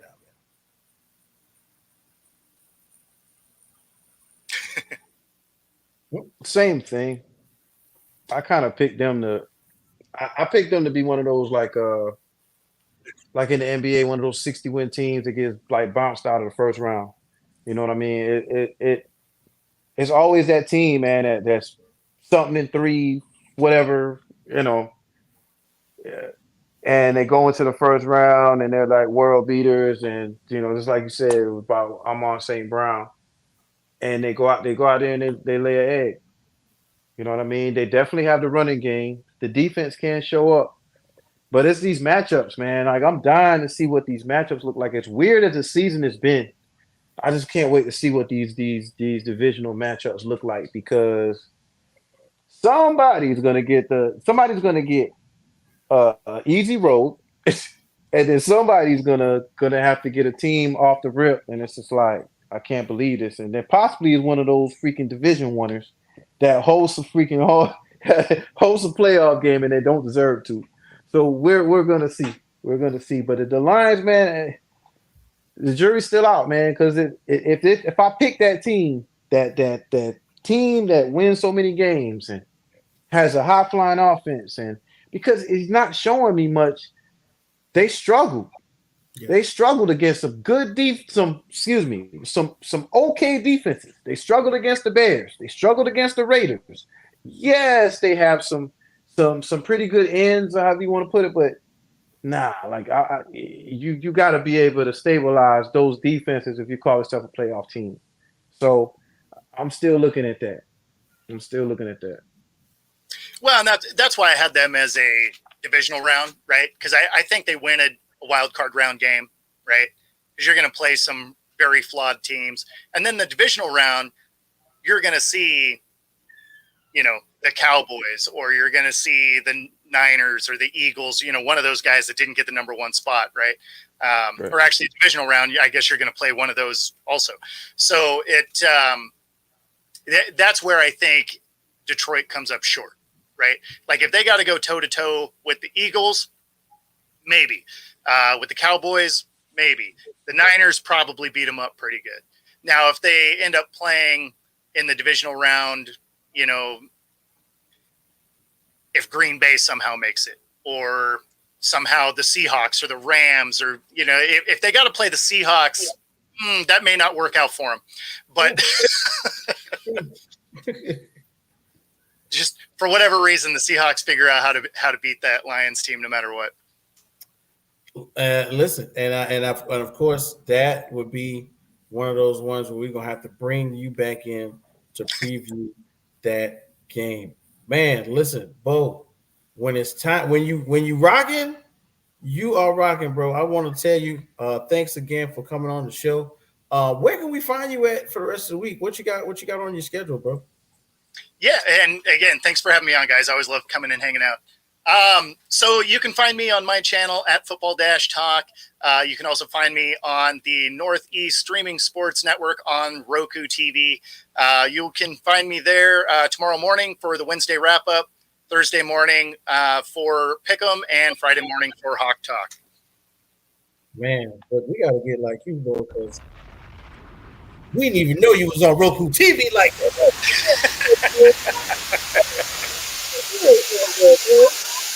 God dang. Well, hey, look, we appreciate you coming on each and every week, man, bringing the knowledge, bringing the fun, and keeping us on our toes, because we have to make sure we get the names right here on Rec Room Sports. Once again, everybody, big shouts out to both. Both, thanks for coming on. We're going to let you go with that one. Time to ride, my guy. We got to go. Hey, Bo, next week, we're going to bring you back in. Jay, what you think? Man, always, man. That's my guy, Bo, man. Hey, we definitely love to share our opinions on who's getting stomped week in, week out. Absolutely. And it's usually my team, But we actually got through here without mentioning my team, man, and I love it. I love it. I feel better. Man, don't worry, we're gonna have some Commanders talk coming up. Bo, once again, thanks for being on the show. We appreciate you, man.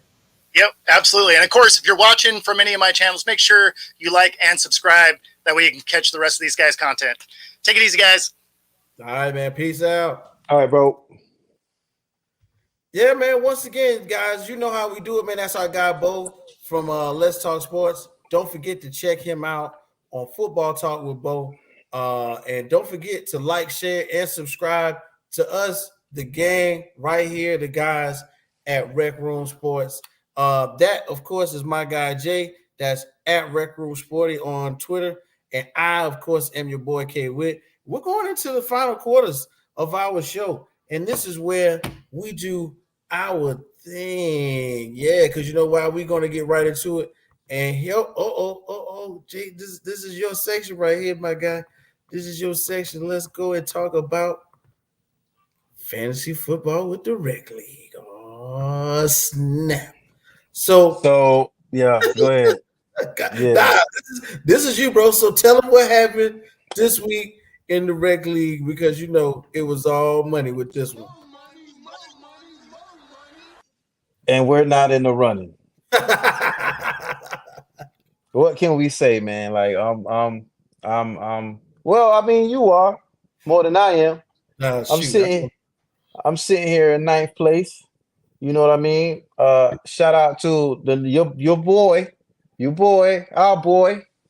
Sorry, I missed you, Vito, for Thanksgiving, man. But yo, man, Vito, the top half of this is weird, man. I don't understand what's going on right now.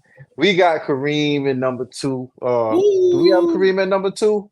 Or Who's commitment number 2? I'm sorry, I didn't even get the graphic, but We got. I know we got Vito at number 1, Run Amok at 2, Greatness Okay. at College, which is B Will at 3, uh, Bear the QB at 4. so he's at 4 now. Yep, I Keep Receipts, which is of course T Sweat, also known as T Sweat, but you can call him T Sweat. And then our guy from Let's Talk Sports, Allen, in the top half, falling right behind T Sweat at 6. Crazy, right? Yeah, man. You I'm at thinking- 6? No, it's Allen at 6. It's Allen. Oh, Allen. Yeah, Allen is at 6. Allen at 6, So- and I'm right there at 7. Yeah, so it's been fun, man. It was very competitive. Like I said, it's been a weird season, but kudos to those who have benefited. Man, how can I say this? I'm a spirited person, you know what I'm saying? I try to respect my opponent, you know what I'm saying? So if I win, I don't really have much to say, you know what I'm saying? But hey man, you winning, to each his own, man. You let it be known. But don't wait till right, you know what I'm saying, before it's over, like, oh, I'm gonna win. Let me go tell everybody now. You know what I'm saying? Joey. Anyway, so yeah. My whole thing, man, like I said, it was very competitive, man. It was much fun. I kind of wish that, some points were given, for productivity, for some production. You know what I'm saying? We penalize quarterbacks for sacks, interceptions. You had You know what I'm saying? more time. I wish. But yeah, man, it's been a season, man. It's been very competitive, man. Shout out to DeVito for being in first place this week. Right. You know, hey, I enjoyed it, man. I really enjoyed it. I enjoyed even losing a lot of matchups by a total of like 13 points. Like this is crazy. It's crazy. But it was fun to watch, man. It's definitely exciting. You know what I'm saying? And 1 second, real quick with. Shout out to everybody in the rec league.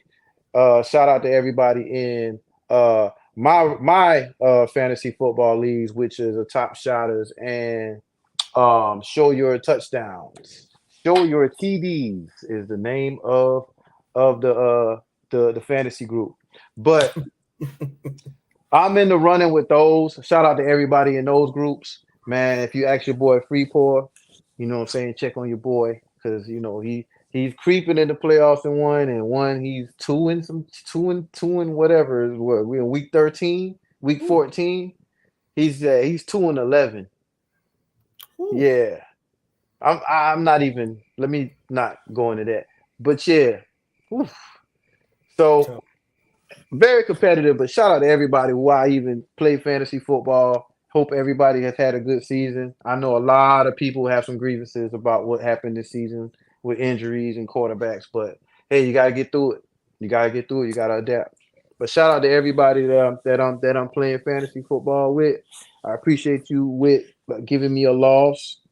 You are one of the people that give me a loss, and hopefully I get to take it out on you this week. Hey man, look, we like you said, it's been uber competitive. You know what I'm saying? I just want to give a shout out to everybody who's been trying to send me trades and trick me.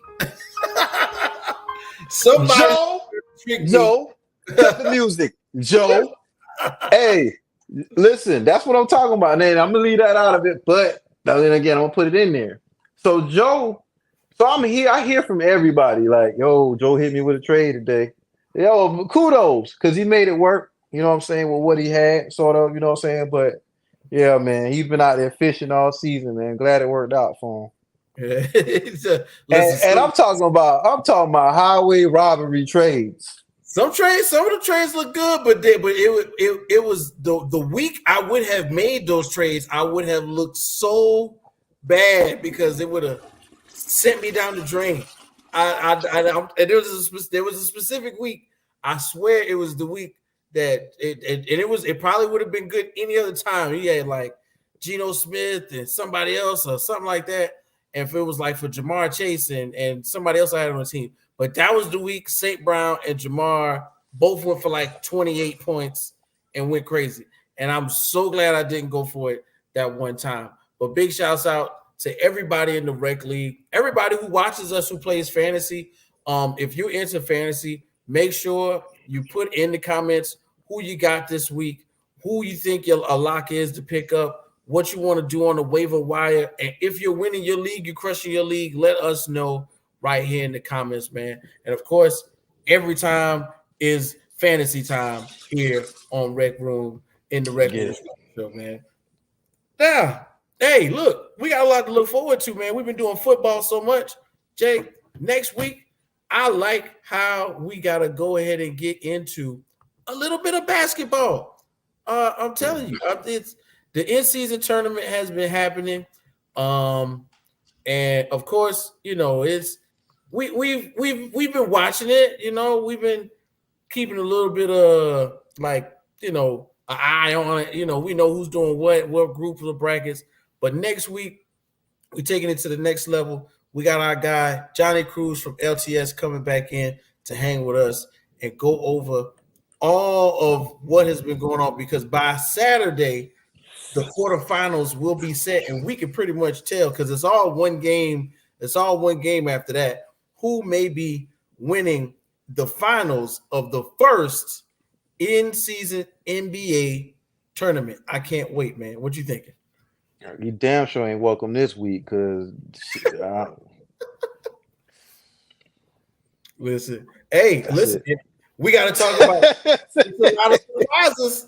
There's a lot of surprises because we thinking, you know, we talked about who may be, you know, have had the best comeback from USA team basketball, and several of those guys are who we got to highlight next week, because we talking Halliburton, we talking Ant-Man, the Pelicans look crazy. Like, we got so much basketball to get into. I'm so excited for that next week, Jay. You know, before we get up out of here, bro, anything on your mind you want to throw out there for the people? man, other than Joe, I need you to put some money up, you know what I'm saying, at like 12:45 and say something, you know what I'm saying? We can get into spirit, you know what I'm saying? Like, my team is gonna beat your team. But yeah, 7 o'clock, 7:15. Oh, I'm gonna win. Stop doing that, man. Stop doing that. Anyway, yeah. Anyway, but nah, I have no. Damn, do I? Do I have any? No, I don't. I have nothing to say. We pretty much said it all today, man. Can't wait to get back in the studio. You know what I'm saying? You know what I'm saying? Get that studio. You know what I'm saying? I know we're all spread out right now, but we can't wait to get back in the studio field. Somehow, some way, we'll figure it out. You know what I'm saying? But, you know, like Voltron, you know, we still came together and we made it happen. You know what I'm saying? One of the lions is out. You know what I'm saying? Stuck in the weed, stuck in the crocodile's mouth right now. But you know what I'm saying? Yeah, at the bottom of the volcano, you know, yeah. You know what I'm saying? What's the Power Ranger? The Green Power Ranger. You know, we playing the little Piccolo. We just waiting. I never forget that, man. We just waiting on him to show up. I never forget that. We just waiting on him to show up, but we're gonna keep it going. So big shouts out to our boy T Sweat, also known as T Sweat, but you can call him T Sweat. T Sweat, that's what he would say right about now. But hey, for your boy K Witt, for JO to MIC, this has been a great episode of the Rec Room Sports Podcast. We appreciate you. We love you. Once again, hey, tune in next Tuesday when we come back with more guests, more fun, and more sports, because we go where they don't go. And this Watch out for flying running backs. Watch out for flying running backs. Watch out for flying running backs. Hey, once again, this has been the Rec Room Sports Podcast. I'm your boy K Witt. That's JO to MIC. Fly. Follow us Fly at to the Rec Room side. Sporting and at your boy K Witt. We can't wait to see you next week. Peace. Oh. Yes, sir. Hit the button. Hey.